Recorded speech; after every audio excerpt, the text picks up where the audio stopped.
I'm the president of the Philosophical Research Society, where you are right now. Welcome back to some of you, and welcome if you haven't been here before.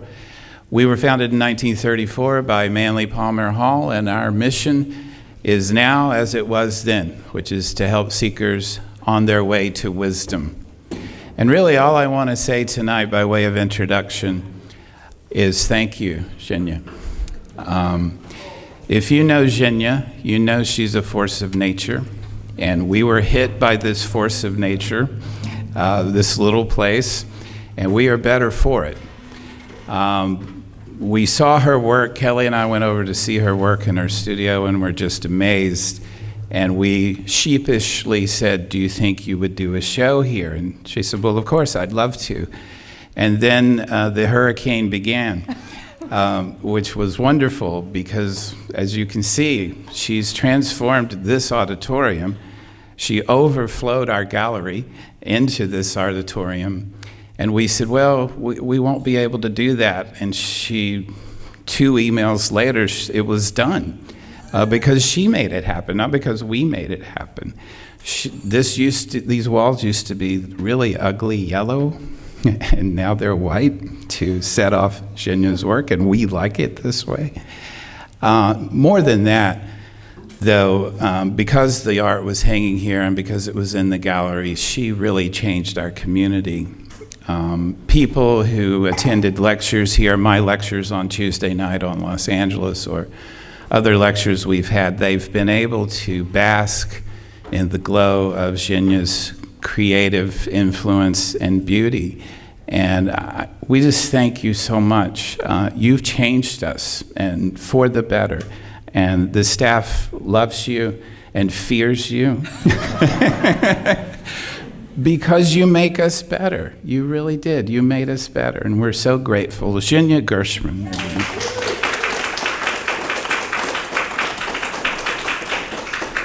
Thank you, everybody. This is a very beautiful and very sad evening because this is the last day of the show, and it has been such an amazing home. Thank you so much to Philosophical Research Society. Greg, you have been a visionary and such an amazing support, and it is true that I've never been treated as an artist with more dignity and respect. I actually found out what it's like to be an artist. And Kelly, where's Kelly? Where is she hiding? Oh, she's actually in the room. Usually she stands outside the room. But Kelly has been really the mastermind and the curator of the exhibit. So I want to take a moment to really acknowledge her. Thank you so much. And Wes, where is Wes?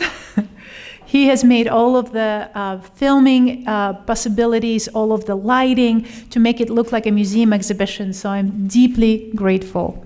And everybody else here at the library, so many people to thank, and the volunteers, all of the volunteers. Raise a hand if you're a volunteer tonight or staff at the library. Thank you so much. Yes, thank you so much for everybody. So I wanted to go back a little bit in time. I'm only going to talk for about 5 or 10 minutes. So I thought I'd start with Egypt. And there's a wonderful thing how the Egyptians thought about life and death. And I had read that they thought that you are living, you're alive. Your actual date of death is meaningless. You're alive as long as the last person living remembers you. This is a very powerful concept, the concept of memory, which is important to many cultures, to Judaism in particular, the concept of memory and remembrance. And if you think about art, especially visual art, paintings, they become kind of a living DNA of memories. And as long as you're looking at them, the people continue to exist. I always think about the life of the painting, and just tonight I had the most magical experience. I wasn't planning to talk about this, but it just happened. So a friend of mine pointed to the painting behind you of my grandmother and my daughter. My daughter Nika, where are you? Raise a hand. She's here a little bit grown up. She's 7 years old back there. And my friend Glenn, and Glenn, where are you? He's back there. He took me by the hand and he said, you have to stand in front of this painting in order to understand my story, and in order to understand what I mean. And he had shared with me, may I share just quickly the story, that when he was very small, just about 5 or 7 years old, a survivor, a Holocaust survivor who's his cousin, shared a secret with him. And it had become their tradition that every time they see each other during the family reunions, he came and whispered the secret in his ear. And everybody else in the family said, "What is the secret?" They tortured them. And he kept the secret for decades and decades and would not tell it. This painting is called The Secret. And I had witnessed my daughter whisper something to my grandmother, and my grandmother receive it. And I did not dare to ask what the secret was. A way of questioning that was to paint it. So this painting is a question. What is the secret? The title of the painting is The Secret. There are many ways to see the world, and the memory comes with visualization. And perhaps I wanted to take a moment, the idea of how do you see the world away from the eye, even though this one painting here is focusing just on the organ of vision, and suggest to you that there's much more organs in our body that are responsible for seeing and perceiving. I'll give you an example. There were many events during this exhibition. There was a beautiful catalog printed. There was a lecture that took place. If you'd like to watch the recording of that, that's on PRS website, where I go into detail to talking about all of the work. But I missed one painting, and that's what I wanted to use an example. And that's straight in front of me of the little girl. Well, she's big here. She's 7 feet tall, but little child that is asleep. And so what do we do? If you think about sleeping, I'm sure that you have done it recently and about to do it soon. What's amazing about sleep is that we close our eyes. And I'd like to ask you for a moment to think, why do we close the eyes when we sleep? And I'd like to suggest to you that we close the eyes so we could see. We have to let go of this world and see the world of the dreams, perhaps the more true reality. We think of it as dream world, but who knows what is more real? That state of dreaming is called REM, rapid eye movement, and that painting is called REM. I think all art could have a title instead of art, REM. Maybe to also honor Rembrandt. And with that, I also wanted to mention the title of the exhibition, the inspiration for the exhibition, kind of a poetic link. It's not illustrative. But the show is titled, as you know, Graven Image. And that is taken from a beautiful, small poetic quote from the oldest surviving text, Jewish mystical text, from about, there's a dispute. Some people say that it goes to Abraham, but scholars insist that it's more like 3rd century of our era. The book is called Sefer Yitzra. The book could fit actually in a small scroll, but if you read all the commentary, it wouldn't fit into this room. And this is the oldest surviving Jewish mystical text. Again, many people fight about what it truly means and what each word means, but to me it spoke as an artist. And there's a quote that I'm about to share with you that I hope will inspire you also as you look at this work, and we are together sharing it in this room. The quote talks about what's it like, in a way, when you look at the world for the first time. The closing of your eyes and the opening of your eyes, and imagine, out of nothing, you have something. We're talking about the Creator. Call it God or call it the artist. The quote really speaks to me because here the God or Creator is shown as a sculptor, as an architect, and very human and extremely creative. You will hear a reference to 3 states. In fact, the very first word of the quote is 3. The 3 states will be water, fire, and breath. You will hear the word breath. There's a particular quote.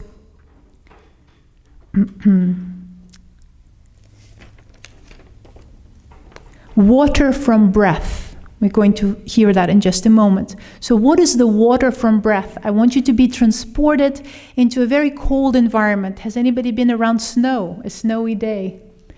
And when you actually see yourself breathe, so imagine envisioning a spirit, something that's immaterial and invisible, and here it's materializing in front of you. So in a way, the world materializing out of divine breath, something that you only see for a moment and will disappear. We will also hear a reference to snow. Snow is another way of referring to water. So water's different states. The breath that you see, the evaporation, and the white that covers the world. If you think about snow coming from above and it connects to the ground, and when it melts away, it's like almost a ceremony, a washing away of the world. And when it melts, you see the earth, you see the dirt, you see the place out of which things grow, like the womb. So there's a beautiful poetic metaphors that you're about to hear. Now I'm going to read the quote. 3, water from breath. With it, he engraved and carved 22 letters from chaos and void, mire and clay. He engraved them like a sort of a garden. He carved them like a sort of a wall. He covered them like a sort of a ceiling, and he poured snow over them, and it became dust, as it is written. For to snow, he said, become earth. From this quote, the title was born, Graven Image, and I'm happy to take your questions after we hear the performance. If anybody wants to talk individually, has questions to me, I'm happy to discuss that. I wanted to mention something slightly different, and that will take us into a performance in just a moment, that recently I have fallen in love. And many of you in this room know that I had fallen in love with tango. And I wanted to talk about it tonight, not only because so many of my guests here are beautiful tango dancers or musicians, but because I see tango as a form of portraiture. The way that I talk to you about closing the eyes is not very different from how I feel when I'm dancing. You come so close to your dancing partner that you actually don't see their face. And your eyes open from your chest and you begin to feel them. And tonight we have an incredible performer, Fabio Zini, who's going to be playing for us. I'm going to say a couple of words about him. And I'm sure he's going to deserve a much bigger applause in a short time. But I would like you to come to these paintings in a way, the way that I described the tango experience. What my dream would be if you, while watching and listening, would dance with them. That you would feel them, as a wonderful filmmaker, Stanley Kubrick said, eyes wide shut. I wanted to mention Fabio. He is an artist, a musician, a composer, an avid composer. I'm sure he's hearing music in his head as we speak. Is that true? My daughter's a composer and she's appreciating this as well. And Fabio has an illustrative, beautiful career. He was born in Argentina, so he brings a true passion for music and for life. And I think in the few minutes we spoke, we felt from the same spirit, right? It was really wonderful. We talked a little bit. One of Fabio's question to me was, how long does it take to make this? And I said, how long does it take to play a song? Right? A song is 3 to 5 minutes, but it's your whole life in it, right? So we spoke each other's language in just as soon as we met. What's amazing, recently he was actually featured by the Classical Guitar magazine as the peak of the month, as the artist of the month. He's a brilliant musician, and he was also a Grammy nominee for the album, a collaboration, a tango collaboration. So I'm incredibly honored to have him here. And again, let us dance with images and sound, and let us go. Thank you.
Good, good.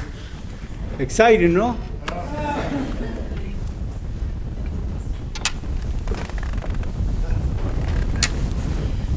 Thank you very much. My name is Fabio Zini.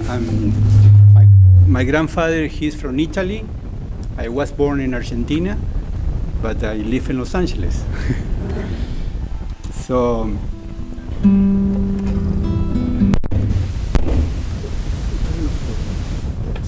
put down. Yeah. Cell phone. I would like to play now. The one I played is it's my composition. I dedicate to Piazzolla, to the master Astor Piazzolla from Argentina. I want to tell you, Piazzolla, he's the contemporary tango composer. He mixed together, classical music element from classical music and from the jazz. He made this kind of different tango. Now I would like to play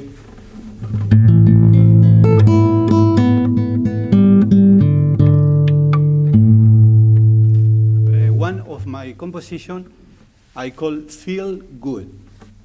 So, Feel Good.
I would like to play, this is the country, we had two different rancha, is tango y our folklore, Argentinian folklore. So I live in the north of the country where we have this kind of rancha, is chamame, called chamame. This is my composition. We go with the name is Che Chamame.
Unfortunately, I don't have budget to bring my musician, but next time we are going to. My band from Argentina.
Thank you so much.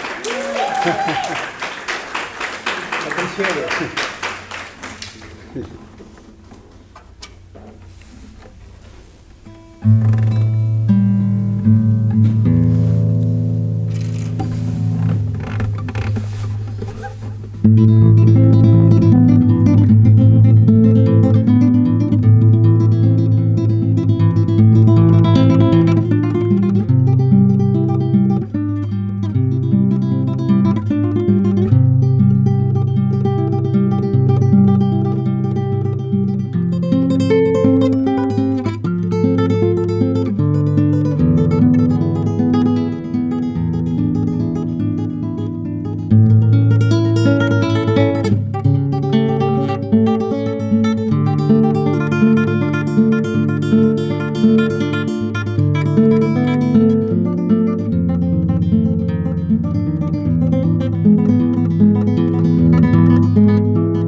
Thank you. Thank you so much. Appreciate it.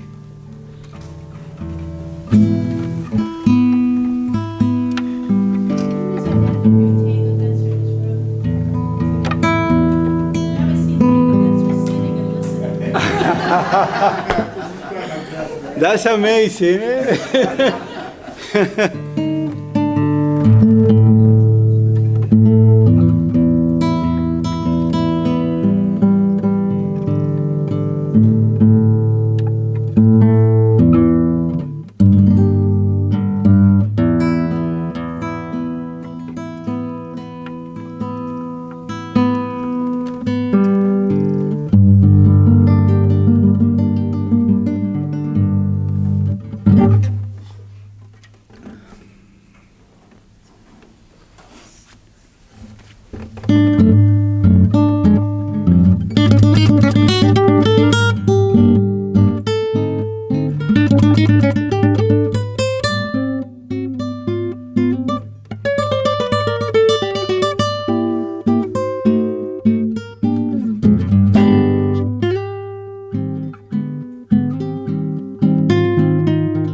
Thank you.